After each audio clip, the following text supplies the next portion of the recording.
আমি প্ৰথমতে এটা কথা কৈছিলোঁ যে 19 তাৰিখে সেই পৰিস্থিতি নাছিল যে আমি আমাৰ মনৰ কথাখিনি প্ৰকাশ কৰোঁ, কিন্তু যোৱা 5টা দিনত যিগৰাকী ব্যক্তিয়ে অসমীয়া জাতিৰ কাৰণে জীৱন দিলে, সৰ্বোচ্চ দি থৈ গ'ল, সেই ব্যক্তিগৰাকীৰ মৃত্যু এটা ৰহস্যৰ মাজলৈ সোমাই গৈছে। গতিকে এতিয়া আমাৰ দায়িত্ব, গোলাঘাটবাসী হিচাপেও আমাৰ দায়িত্ব যে তাৰ ভুলৰ কাৰণে অসমীয়া জাতিৰ স্পন্দন, গোলাঘাটৰ জোৱাই আমাৰ আৱেগ, অসমীয়াৰ হিয়ামঠু জুবিন গাৰ্গৰ এনেকৈ অস্বাভাৱিক মৃত্যু হ'ল। কোনে জুবিন গাৰ্গক পোনপটীয়া বা আওপটীয়াকৈ হত্যা কৰিলে সেই বিচাৰ আমাক লাগিব। 19 তাৰিখে সেই পৰিৱেশ নাছিল। আজি যেনেকৈ আমি বন্তিৰে 5,000 গছি বন্তিৰে তেখেতলৈ শ্ৰদ্ধাঞ্জলি জনাইছোঁ, সেই একে সময়তে আমাৰ গোলাঘাটৰ দায়িত্ব, আমাৰ নতুন প্ৰজন্মৰ দায়িত্ব যে জুবিন গাৰ্গক যদি সঁচাকৈ কোনোবাই নিজৰ স্বাৰ্থৰ কাৰণে নি বিদেশত গৈ হত্যা কৰিলে বা জানি বুজি যদি কোনোবাই কাৰোবাৰ অৱহেলাৰ কাৰণে জুবিন গাৰ্গৰ হত্যা বা মৃত্যু হ'ল, তেতিয়াহ'লে তেওঁলোকক বিচাৰি উলিয়াব লাগিব এইখন চৰকাৰে। সেই দায়িত্ব ল'ব লাগিব অসমৰ মাননীয় মুখ্যমন্ত্ৰী ডাঙৰীয়াই, সেই দায়িত্ব ল'ব লাগিব দেশৰ প্ৰধানমন্ত্ৰী সন্মানীয় নৰেন্দ্ৰ মোদী ডাঙৰীয়াই। কাৰণ আমি সকলোৱে জানো যে প্লেচ অফ অকাৰেঞ্চ, য'ত দুৰ্ঘটনা সংঘটিত হৈছে সেয়া ভাৰতবৰ্ষৰ বাহিৰত, সেই এগৰাকী মুখ্যমন্ত্ৰীয়ে তাত হস্তক্ষেপ কৰাটো সম্ভৱ নহয়। গতিকে দেশৰ প্ৰধানমন্ত্ৰী ডাঙৰীয়াই এই ফৰ আছাম বুলি কয়, অসমক অস্ত্ৰ ৰপ্তানিৰ অংশীদাৰ বুলি কয়, তেখেতে সঁচাকৈ অসমৰ প্ৰতি আৱেগ থকা বুলি কয়। ভূপেন হাজৰিকাৰ গীতেৰে তেওঁ নিজৰ বক্তব্য ৰাখে, জয় অসম গৈ তেওঁ বক্তব্য ৰাখে। আমি জানো তেওঁ সঁচাকৈ অসমক ভাল পায়।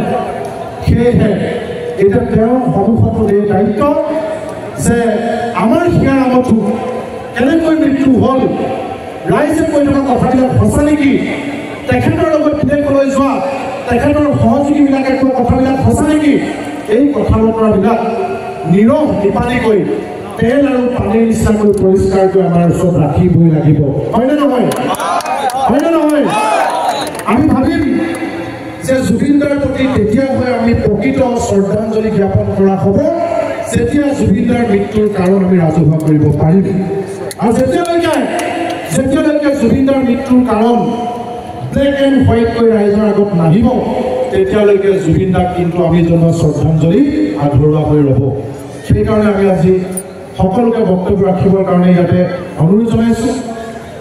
বক্তব্য ৰখাৰ আগতে আৰু এগৰাকী শিল্পী আমাৰ মাজত আছে, তেখেতক এটি গীত পৰিৱেশন কৰিবৰ কাৰণে অনুৰোধ জনাইছোঁ। সাংবাদিক, প্ৰকৃতিপ্ৰেমী, বহু সময়ৰ পৰা তেওঁ আহি আমাৰ মাজত উপস্থিত হৈ আছে। সকলোৰে চৰকাৰ অপূৰ্ব বল্লভ গোস্বামী ডাঙৰীয়া, তেখেতক বক্তব্য ৰাখিবলৈ অনুৰোধ জনাইছোঁ।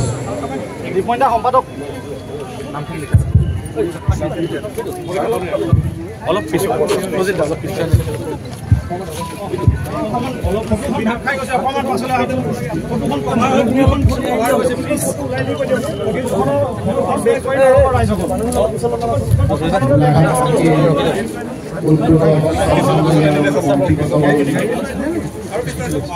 আগৰ মানুহখিনি পিছৰ মানুহখিনি চেষ্টা কৰক নানিবলৈ পিছলৈ। বিশেষকৈ আমাৰ ইয়াৰ আমাৰ সকলোৰে মৰমৰ অসমৰ এক সম্পদ জুবিন গাৰ্গ তথা আমাৰ মাজৰ পৰা 19 ছেপ্টেম্বৰৰ দিনটোতে আঁতৰি গ'ল। আজি গোলাঘাটবাসী দল সংগঠন বিশিষ্ট ব্যক্তি সকলোৰে সহযোগত যি আজি এই শ্ৰদ্ধাঞ্জলি অনুষ্ঠান উপস্থিত আছে, সকলোকে মই শ্ৰদ্ধা জনাইছোঁ, নমস্কাৰ জনাইছোঁ। বিশেষকৈ এক সুখৰ দিন সমগ্ৰ অসমবাসীৰ বাবে আৰু গোলাঘাটৰ বাবে। বিশেষকৈ ইতিমধ্যে আমাৰ দীপেন দত্ত ডাঙৰীয়া বা আমাৰ শিক্ষাগুৰু দীনেশ গগৈ ছাৰে কৈছে, গোলাঘাটৰ লগত জুবিনৰ এক সম্বন্ধ আছিল, আমাৰ গোলাঘাটৰে জোঁৱাই আৰু এক প্ৰতিভা সম্পন্ন। এইটো হয় আজি আমাৰ সুধাকণ্ঠ ডক্টৰ ভূপেন হাজৰিকা তেখেতে এটা বয়সত বাধ্যতাজনিত তেখেত আমাৰ মাজৰ পৰা গৈছে আমাৰ যদিও তথাপিও জুবিন গাৰ্গক যেনেধৰণে আচলতে পৰিকল্পিতভাৱে এটা হত্যাকাণ্ড কৰিলে ই সঁচাকৈ এটা জাতিটোৰ কাৰণে দুৰ্ভাগ্যজনক বিশেষকৈ নৰ্থ ইষ্ট ফেষ্টিভেল নামৰ যিটো অনুষ্ঠান সেই অনুষ্ঠানৰ উদ্যোক্তা শ্যামকান্ত মহন্তই পৰিকল্পিতভাৱে আজি বিগত ৩-৪ বছৰ ধৰি জুবিন গাৰ্গক যিটো ইতিমধ্যে সংবাদ মাধ্যমত বাতৰি ওলাই আছে যে জুবিন গাৰ্গক তেওঁ নিজৰ আচলতে সামগ্ৰী হিচাপে তেওঁ নিজৰ ব্যৱসায়ী হিচাপে তেওঁ বিভিন্ন প্ৰান্তত লৈ গৈ আৰু এই ব্যক্তিজন এই মানে অসমৰ সম্পদ আমাৰ এটুকুৰা হীৰা সেই টুকুৰাক কোনো ধৰণৰ তেওঁ দায়িত্বহীন নোহোৱাৰ কাৰণে তেওঁক যেনেধৰণে আজি ছিংগাপুৰলৈ লৈ গ'ল আৰু তেওঁৰ লগত যি আচলতে তেওঁৰ মেনেজাৰ সিদ্ধাৰ্থ শৰ্মা আৰু যিজন শেখৰজ্যোতি গোস্বামী লগত কেইবাজনো পুঁজিপতি আছিল এইসকল ব্যক্তি আজিৰ তাৰিখত আচলতে তদন্তৰ আওতাত আহিব লাগিছিল হয় আমাৰ মুখ্যমন্ত্ৰী ডাঙৰীয়াই ধন্যবাদ জনাইছোঁ আৰু জুবিন গাৰ্গকো মই শ্ৰদ্ধাঞ্জলি জনাইছোঁ তেখেত য'তেই নাথাকক তেখেতে সদায় অসমবাসীক আশীষ প্ৰদান কৰক আৰু জুবিন গাৰ্গৰ যি আদৰ্শ যি আচলতে জুবিন গাৰ্গে এই কম সময়ৰ ভিতৰত মাত্ৰ 52টা বছৰৰ ভিতৰত অসমবাসীক যি অৱদান দি গ'ল সি আচলতে এটা তেখেত এজন সংগীতজ্ঞ নহয় তেখেত এজন ক্ৰীড়া সংগঠক আছিল এজন